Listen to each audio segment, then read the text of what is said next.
The Submission by Amy Waldman, narrated by Bernadette Dunn.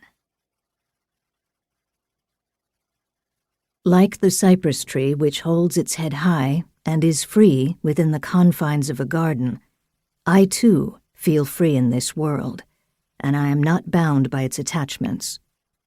An unidentified Pashto poet. Chapter 1. "The names," Claire said. "What about the names?" "They're a record, not a gesture," the sculptor replied. Ariana's words brought nods from the other artists, the critic, and the two purveyors of public art, arrayed along the dining table, united beneath her sway. She was the jury's most famous figure, its dominant personality, Claire's biggest problem. Ariana had seated herself at the head of the table, as if she were presiding. For the previous 4 months they had deliberated at a table that had no head, being round. It was in an office suite, high above the gouged earth, and there the other jurors had deferred to the widow's desire to sit with her back to the window, so that the charnel ground below was only a gray blur when Claire walked to her chair. But tonight, the jury was gathered for its last arguments at Gracie Mansion's long table. Ariana, without consultation, or, it appeared, compunction, had taken pride of place, giving notice of her intent to prevail. "The names of the dead are expected, required, in fact, by the competition rules," she continued. For such a scouring woman, her voice was honeyed. "In the right memorial, the names won't be the source of the emotion." "They will for me," Claire said tightly, taking some satisfaction in the downcast eyes and guilty looks along the table. They'd all lost, of course.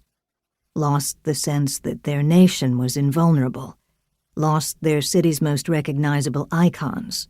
Maybe lost friends or acquaintances. But only she had lost her husband. She wasn't above reminding them of that tonight, when they would at last settle on the memorial. They had winnowed 5,000 entries, all anonymous, down to 2. The final pruning should have been easy, but after 3 hours of talk, 2 rounds of voting, and too much wine from the mayor's private reserve, the conversation had turned ragged, snappish, repetitive. The garden was too beautiful, Ariana and the other artists kept saying of Claire's choice. They saw for a living, yet when it came to the garden, they wouldn't see what she saw. The concept was simple.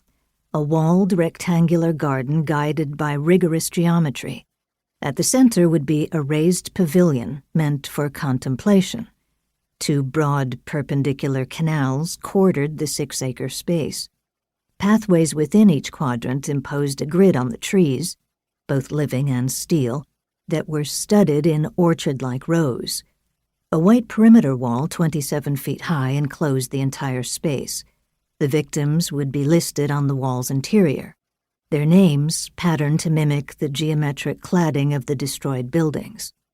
The steel trees reincarnated the buildings even more literally. They would be made from their salvaged scraps. 4 drawings showed the garden across the seasons. Claire's favorite was the chiaroscuro of winter. A snow shroud over the ground, leafless living trees gone to pewter, cast steel trees glinting with the rose light of late afternoon, the onyx surfaces of the canals shining like crossed swords, black letters scored on the white wall.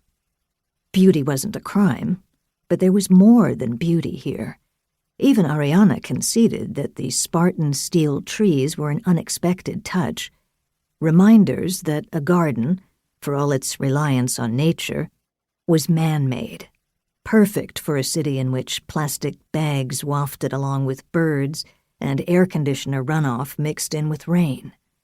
Their forms would look organic, but they would resist a garden's seasonal ebb and flow. "The void is too dark for us," Claire said now, as she had before. Us, the families of the dead. Only she, on the jury, stood for us. She loathed the void.